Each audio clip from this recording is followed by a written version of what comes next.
Saya tidak bosan-bosan cerita ini karena ini khazanah kita. Di kitab Nailul Ma'mul itu, di kitab Usul Fikih.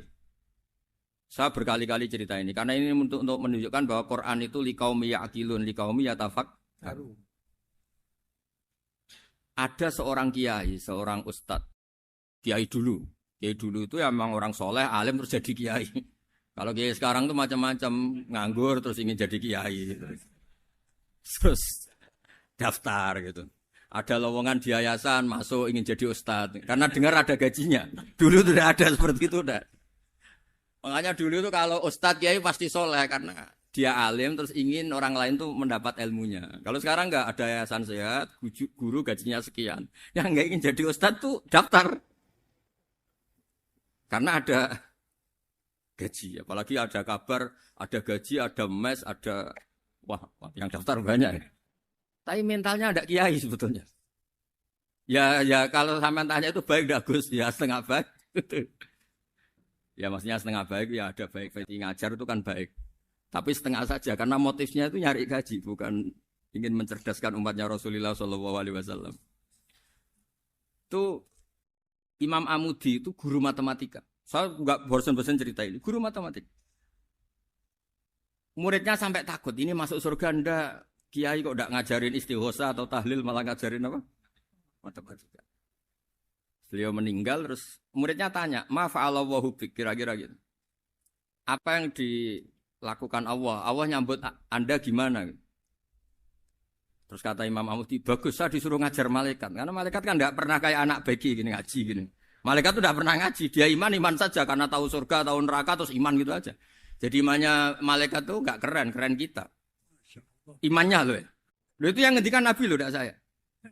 Nabi pernah tanya sama sahabat, iman yang paling keren siapa? Jawabannya sahabat malaikat. Ya enggak, karuan malaikat iman. Dia yang tahu surga neraka, tahu segalanya, masa ada imannya? Pasti iman lah katanya. Terus ya para sahabat engkau iman ya wajar kan menangi saya, nemuin saya. Yang hebat itu orang-orang yang tidak melihat saya, tidak saya didik tapi tetap iman. Karena dididik akal, ya tadi dididik Quran, apa dididik Quran. Sama siapa? Teks bahasa Arabnya masa enggak?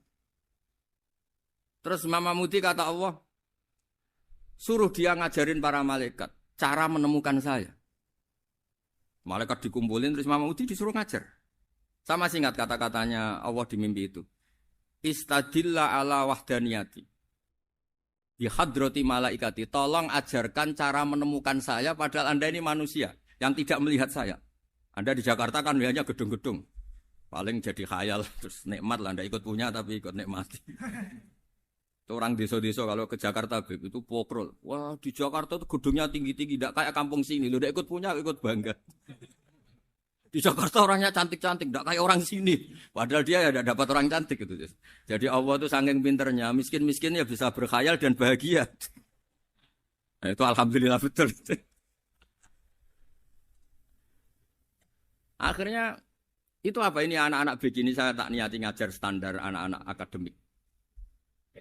Terus pertama yang diajarkan hanya bilang gini, sama siapa teknya? Ya malaikat wahi para malaikat. Terus beliau bilang, nisbatus naini wassalasah ila malanihayata lahu nisbatul far'i ilal asli. Angka itu jumlahnya berapapun 2, 3 sampai triliunan. Semuanya itu nisbatul far'i ilal asli. Binisbat ilal wahid nisbatul far'i ilal asli. Angka 2 ya cabangnya 1, 3 cabangnya 1, 1 triliun ya cabangnya 1. Tetap yang asal usul adalah angka 1. Itu nangis semua malaikat. Cara Jawa itu mandek man kowe iman kaya imanku. Makanya imannya umatur Rasulullah sallallahu alaihi wasallam itu PD-nya yakinnya kayak imannya malaikat. Kalau Tuhan itu 1. Karena angka enggak bisa dimulai kecuali dengan angka 1. Makanya nisbatus naini wassalasah ila ma la nihayata lahu iku nisbatul far'i ilal asli. Semuanya itu nisbatnya cabang ke induk. Berarti semua alam raya ini tetap asal usulnya 1, yaitu qul huwallahu ahad. Nah, itu namanya akal. Umatnya Rasulullah itu ditinggali mukjizat akal lewat panduan Quran sehingga meskipun kita tidak menangi Rasulullah, tidak menangi sahabat, kita tidak tahu malaikat Jibril, tapi cara iman kita ini tidak kalah keren. Yakin hakul yakin. Terus kedua, gambar. Kamu gambar rumah, gambar hewan, gambar apa saja. Mesti dimulai satu titik. Entah gambar kamu bagus, entah jelek, tetap dimulai satu titik. Nah, titik ini namanya nuqtatul wujud. Semua alam raya dimulai dari satu titik, yaitu nuqtatil wujud. Makanya Quran dimulai bismillah, dan bismillah itu dipilih sama Allah pakai pertama ba. Ba itu ada titik. Itu kata semua ulama. Itu titik itu singkatan dari bi kana makana wa bi yakunu mayakun. Karena saya semuanya ada. Bi itu karena saya. Jadi makanya santri-santri beki tidak usah bayangkan kamu jadi wali terus bisa terbang ke Mekah, tidak usah. Kalau terbang ke Mekah ya sudah umroh aja bayar. Kalau enggak ya maklaran KBH atau apa. Pokoknya cari gratis. Ya gratis kan, dapat orang 10 gratis satu. Terus orang enggak umroh-umroh dirayu-rayu supaya umroh. Repot. Itu pelanggaran fikih itu. Kalau orang punya utang itu wajibnya nyaur utang dulu gitu. Wah repot. Saya itu juga sering bingung di kampung-kampung. Gus sama umroh. Kenapa? Dapat gratisan. Minta uang saja buat nyaur utang. Enggak boleh. Wah, secara fikih yang wajib itu nyaur utang bukan umroh. Enggak boleh Gus diminta uang, enggak boleh, harus umroh. Udah gitu saya ini bingung Gus mau umroh. Enggak nikmati. Kenapa? Disuruh ngajar Gus. Repot semua kalau ibadah mergawe ya jadi bingung semua. Ya saya mohon anak-anak BK semuanya yang seneng Quran itu harus seneng sampai kayak saya sehingga tahu mencari Tuhan dengan cara tauhid yang berbasis akal. Itu sedzahir imannya malaikat. Jika di klasmen iman itu manusia ulul ilmi, kita-kita yang nekuni ilmu itu nomor 1 prakteknya. Karena nomor 1 itu Allah karuan kan, syahidah Allah kan enggak tertandingi, syahidah wa annahu la ilaha illallah, terus wal malaikatu. Malaikat kan karuan karena langsung menyaksikan surga, dan ketiga apa? Wa ulul ilmi. Berarti prakteknya kan nomor 1. Kalau kompetitornya semuanya manusia, ulul ilmi nomor berapa? 1 kan? Nah nomor 3 kan dari Allah, malaikat, ulul ilm. Berarti kalau kompetisinya antar manusia nomor berapa? 1 kan? Nah kenapa ulul ilmi di nomor 3 kan tapi dari Allah, malaikat, ulul. Kerennya kayak apa? Karena cara iman ulul ilmi itu enggak ada ragunya sama sekali. Kamu ragu enggak kalau 2 itu cabang dari 1, asalnya 1? Enggak pernah ragu kan? Semua gambar seruat apapun dimulai dari 1 titik. Ragu enggak? Enggak kan? Nah, imannya umatnya Nabi karena dipandu oleh Quran itu seyakin itu, sehakul yakin itu. Nah, itu terus Jubair bin Mut'im jadi iman. Am khuliqu min ghairi syai'in am humul khaliq. Terus kata Allah lagi, kalau kamu tidak percaya saya yang bikin langit bumi ya gampang dong, kamu saja yang ngomong kalau kamu yang bikin. Paling orang sepakat kamu stres. Terus hanya ayat gitu, am khalaqus samawati wal ardh. Kalau kamu tidak yakin Allah yang bikin, ya silakan Anda klaim saja kalau kamu yang bikin langit bumi. Bala yukinun. Kamu juga gak mau kan dibilang stres. Ya, ini ngaji ilmu dulu, nanti bagian terakhir ijazah. Bismillahirrahmanirrahim. Ini riwayatul Bukhari. Haddatsana Abdullah bin Yusuf, haddatsana Les, haddatsana Sa'id al-Makburi an-Nabi Hurairah radhiyallahu anhu qala an-Nabiy sallallahu alaihi wasallam. Ma minal anbiya'i nabiyyun illa qad u'tiya minal ayat ma mithluhu amana alaihil bashar. Wa innama kana alladhi utituhu wahyan awhahu wa ilayya fa arju an akuna aktsarahum tabi'an yaumal qiyamah. Dados kita tahu semua nabi itu punya mukjizat. Ya, semua nabi itu punya apa? Mukjizat. Mukjizat itu hal yang luar biasa yang memastikan manusia itu tidak bisa menyainginya atau menandinginya. Dan rata-rata mukjizat Nabi dulu itu fisik. Misalnya ontanya Nabi Soleh itu kan onta tapi keluar dari batu, itu kan aneh. Aneh sekali. Atau tongkat Nabi Musa bisa simsalabim mengeringkan laut apa? Merah. Semua Nabi itu punya mukjizat dan semuanya berbentuk fisik. Kecuali mukjizatul Rasulullah Shallallahu Alaihi Wasallam itu berupa Al-Quran. Al-Quran itu konsep ilmiah. Terus kata Rasulullah SAW, tapi saya karena Quran itu justru berharap pengikutku besar dan sampai hari kiamat. Sekarang kita logika ya. Andaikan kamu punya tongkatnya Nabi Musa, kalau kamu suka uang, kepikirannya dijual apa dipakai? Kalau kamu suka uang, dipakai. Kalau kamu ahli suudon itu pikirannya ndak, ini asli ndak. Karena yang melihat di Turki itu ya sebagian gitu. Kalau yang suka perdukunan itu bayangkan itu miliknya. Mungkin dipakai ngakali orang atau apa, pokoknya bayangkan itu miliknya. Kalau yang kolektor pikirannya itu nanti ini laku berapa. Tapi kalau peneliti mungkin pikirannya itu ini asli apa enggak? Bukti aslinya apa? Repot lah. Lagi pula kalau kamu punya utang terus mau apa? Istri kamu marah mau apa? Kalau pakai tongkat. Nah, beda dengan mukjizatnya Quran itu semuanya apa? Ilmiah. Orang yang sedang harmonis dengan istri bisa pakai ayat di antara ayat-ayat Allah itu apa? Wa ja'ala bainakum mawaddatau warahmah. Nanti kalau ditakdir cerai, saya tidak menyarankan cerai. Kalau ditakdir cerai, itu masih dimotivasi sama Allah wa iyyatafarraqa yughnillahu kullam min sa'ati. Jika suami istri itu cerai, jangan-jangan suaminya dapat istri lebih baik, istrinya nanti dapat suami lebih baik. Jadi yang masa lalunya ada keprahara. Kan banyak orang suaminya meninggal ketika nikah lagi ditanya, kangen sama suami pertama, alhamdulillah ini lebih baik.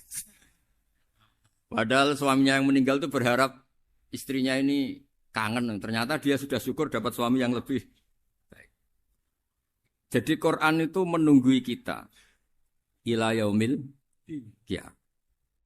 Kita tidak bunuh diri, itu ya barokahnya Quran. Karena problem apapun kita dinasihati sabar, dinasihati sabar. Kan nggak mungkin kamu pegang tongkatnya Nabi Musa, punya masalah apa saja ngelihat tongkat, bisa apa tongkat. Tapi kalau Quran kan nasihat, solusi. Makanya Nabi berharap dengan Quran ini, saya berharap pengaruh saya, pengikut saya terbanyak ila yaumil qiyamah. Terus beliau dikomentari begini sama, ini Fathul Bari, sarahnya Bukhari. Al-muradu anna mu'jizatil anbiya inqaradat binkiradi a'sorihim. Falam yushahidha illa man hadaraha. Problem mukjizat nabi-nabi dulu itu kan fisik. Sehingga yang tahu kalau Nabi Soleh punya unta yang ajaib, itu yang tahu ya hanya yang hadir saat itu. Yang tahu kalau tongkat Nabi Musa bertuah, itu juga yang tahu hanya yang hadir saat itu. Selebihnya tahu tongkat ya di museum. Tapi kalau Quran menjadi solusi, menjadi panduan, menjadi pegangan itu ila yaumil qiyamah. Kita beri contoh ya Quran panduan yang paling gampang misalnya begini. Dulu ini cerita ya. Dulu itu ada orang kafir cerdas namanya Jubair bin Mut'im. Itu saking pinternya dia, pinter juga tokoh. Itu sebagai delegasi pembebasan Asra Badrin. Jadi tawanan-tawanan perang Badar itu mulai dulu ya ada negosiasi mau dibebaskan. Terus orang-orang kafir ini menugaskan namanya Jubair bin siapa? Mut'im. Ini ada di Bukhari. Karena ini ngaji di Jakarta. Kalau orang nggak tahu hadis juga tanya ini sahih enggak itu. Wong nggak tahu kok tanya itu aneh-aneh. Padahal kalau dibodoni itu ya nggak tahu. Tapi ya tetap tanya, hadisnya ini sahih enggak? Ini kata kiai apa kata nabi ini ya? Memangnya kata nabi kamu dengar kan ya lewat kiai. Memang. Setelah itu Jubair itu datang ke Medina. Dengerin, datang ke mana? Medina. Kemudian dengar Nabi baca Wattur pas sholat maghrib. Jubair karena Nabi dulu gak ada hotel, gak ada pondok ya. Pondoknya Nabi hanya sufah itu. Nabi baca maghrib, bukan diskusi, bukan debat. Baca Wattur wa kitabi mastur firrokim mansur wal baitil ma'mur wasaqufil marfu wal bakhril masjur. Terus. Kemudian sampai pada titik ayat am khuliqu min ghairi syai'in. Masa manusia atau alam raya yang maujudat, yang nyata, yang wujud nyata. Kemudian asal-usulnya itu ketiadaan. Ini kan hadhil alam maujud. Alam ini kan nyata. Masa sesuatu yang nyata, penciptanya itu tidak nyata. Jadi nggak mungkin ada faham nihilisme. Kalau faham nihilisme berarti melahirkan teori begini. Al-adamu yakhluqu maujudan. Sesuatu yang tidak ada, menciptakan yang itu kan akal nggak bisa nerima. Kalau sesuatu ini ada, penciptanya pasti ada. Terus akhirnya Jubair bin Mut'im itu simpuh di depan Rasulullah terus bilang, ya Muhammad kada qalbi ayatir. Hampir saja hati saya terbang. Kalau riwayatnya Imam Ahmad, faka'an nama sudi akol bihati saya dihancur. Semua teori yang saya bawa untuk ngelawan kamu, sekarang luluh semua, hancur semua. Yang benar adalah teori Anda, bahwa Tuhan itu satu, dan Tuhan itu ada sebelum semua makhluk. Coba kalau Nabi Muhammad ada Jubair bin Mut'im terus menyembunyikan tongkat dekat mihrab. Terus dilihat ini apa. Paling pikirannya ini dari kayu apa.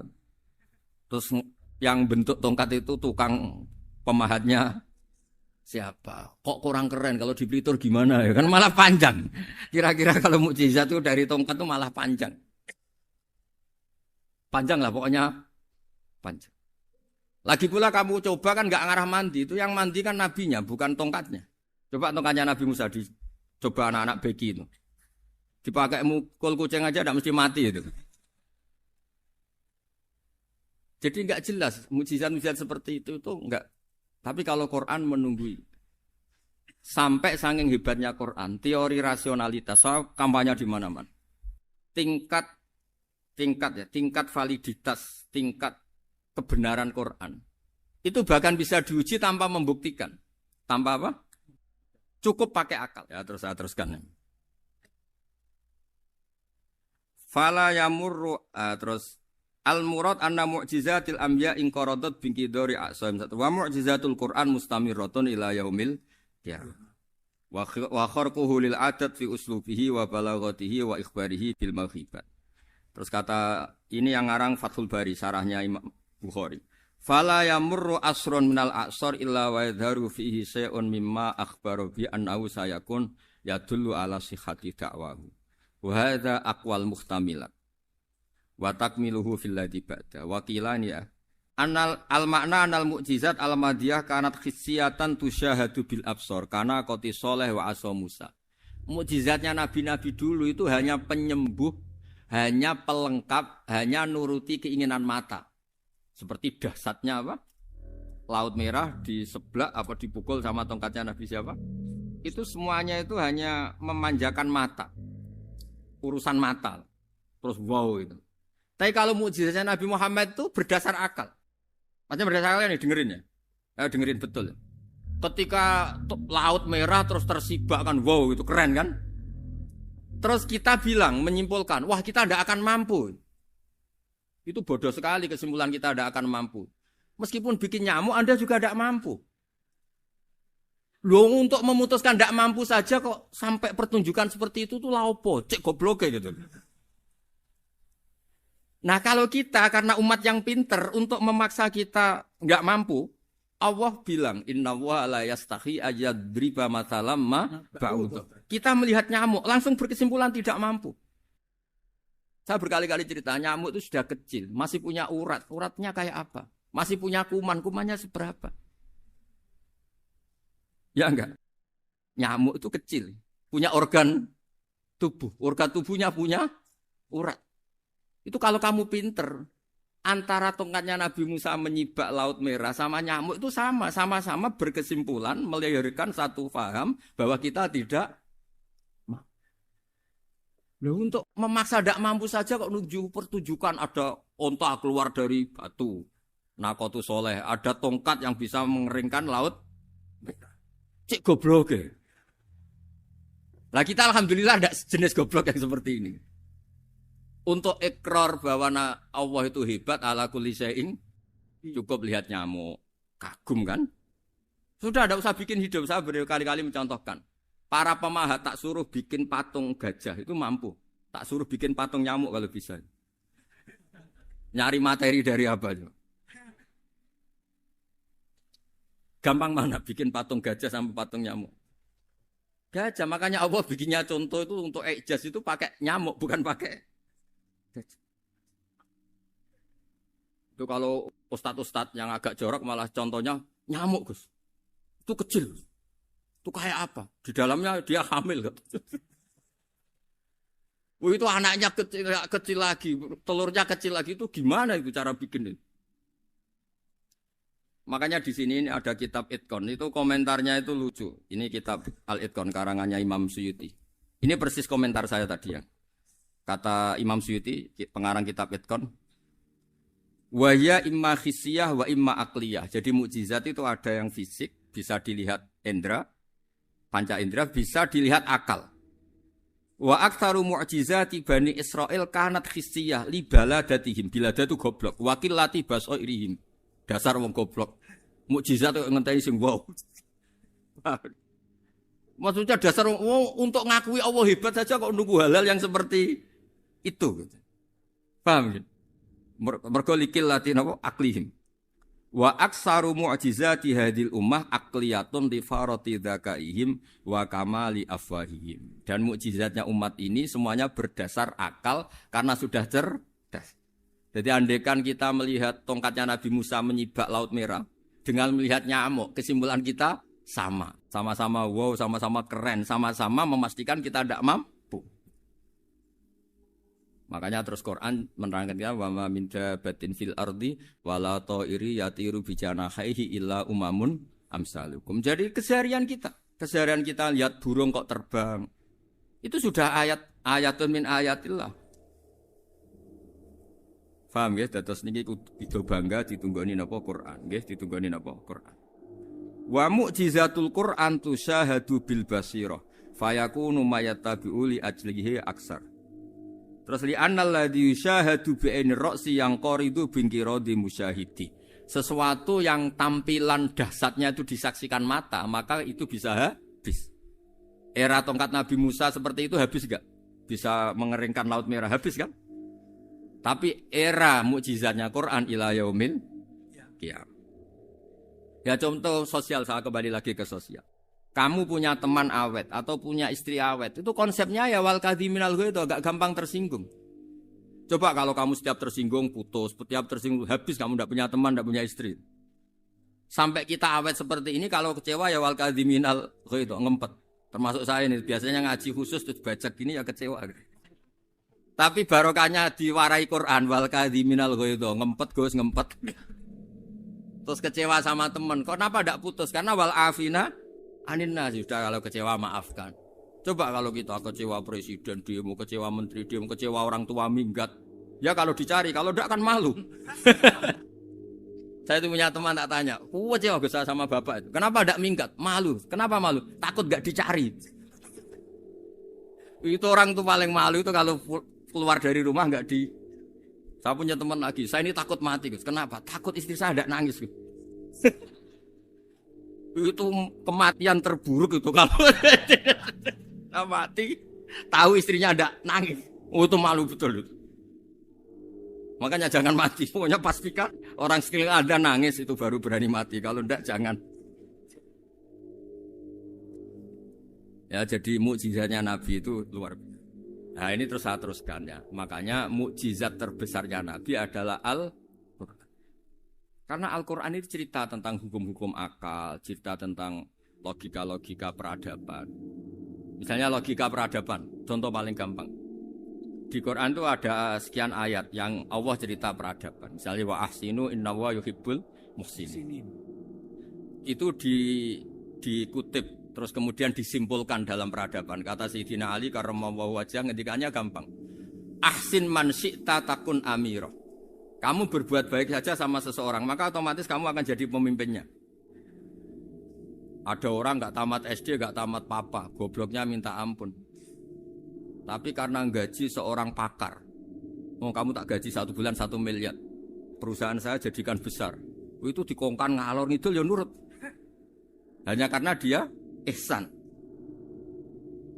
Terus wastaghni amman syi'ta takun nadhira. Saya ulang lagi. Wastaghni amman syi'ta takun nadhira. Dan kamu jangan butuh orang lain, siapapun dia, maka kamu akan setara. Misalnya ada menteri orang antri mau salim, tapi kamu tidak butuh kan tenang saja. Tapi kalau kamu butuh, habis kamu.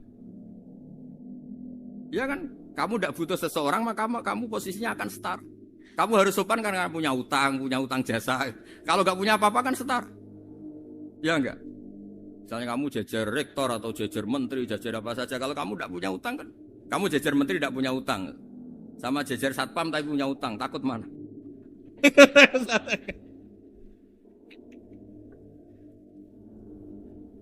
Kalau butuh itu mesti kalah kan? Ada pejabat misalnya nggak begitu cantik sama perempuan cantik yang kamu butuh ingin dicintai, takut mak. Padahal gak jelas orang ini pangkatnya apa. Jadi dalam hukum sosial itu kata Sidina Ali, wastaghni aman syi'ta takun nadhira. Kamu jangan butuh seseorang maka kamu akan setara. Terus yang terakhir, wahtas ila man syi'ta takun asira. Asira pakai sin. Dan silahkan butuh seseorang maka kamu akan jadi budak dia. Ya coba misalnya Anda seorang profesor, seorang alim, seorang kiai top. Misalnya mencintai janda di ujung kampung sana, jalan kaki 2 kilo. Padahal itu gak tamat SD, tapi gara-gara seneng, kacau kan? Logika kepangkatan hilang semua kan? Jadi itu hukum peradaban.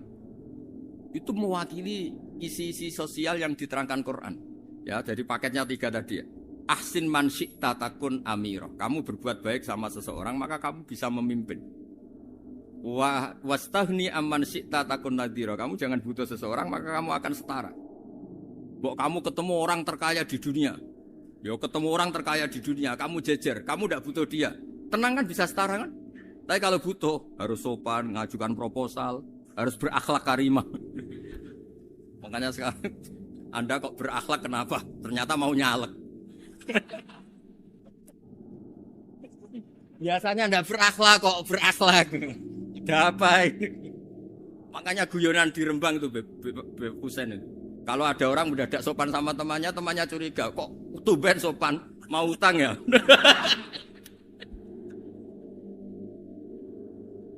Zaman akhir itu kacau.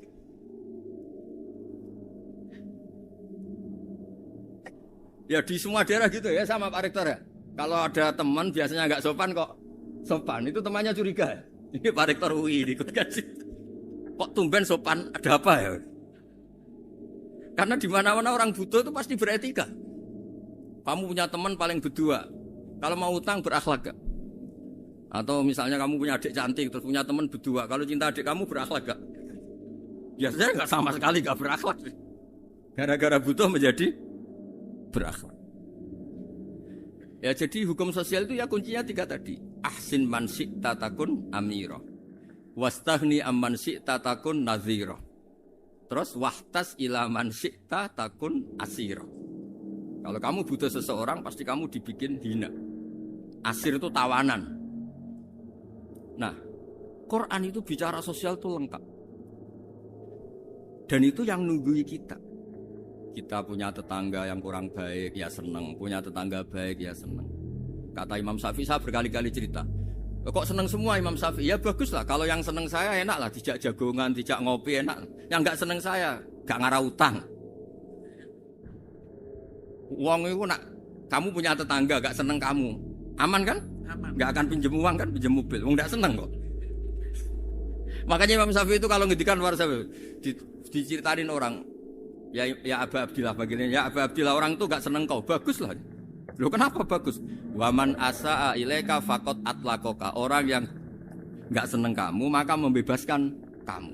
Enggak akan pinjam uang, pinjam mobil, enggak akan ganggu waktu kamu kan enggak seneng. Justru yang seneng-senengi masalah pinjam terus. Imam Syafi'i itu orang yang anggap dunia itu selesai.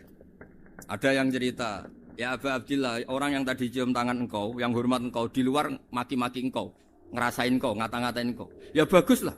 Kok bagus gimana? Berarti saya wibawa, depan saya tidak berani. Berarti saya wibawa, di depan saya tidak berani.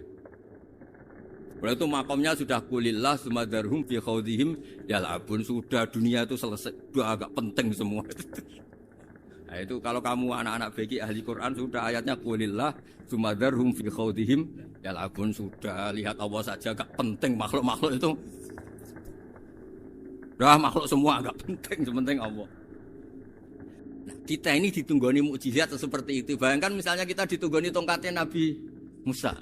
Saya ngajar di sini terus ini tongkat. Terus nanti yang tanya, Gus itu kayu apa Gus? Nanti yang kolektor tanya itu harganya berapa Gus? Ruwet apa? Terus yang ahli suudon itu asli gak Gus? Wah. Yang ahli suudon kan mesti tanyanya gitu, itu asli enggak Gus? Repot-repot pokoknya. Tapi kalau Quran kan jelas. Napa? Terima kasih sudah menonton channel Kajian Ilmu Religi. Semoga membawa keberkahan dan kebermanfaatan untuk kita semua. Jangan lupa like, share, dan subscribe channel Kajian Ilmu Religi. Tayang setiap hari jam 12 siang dan jam 9 malam.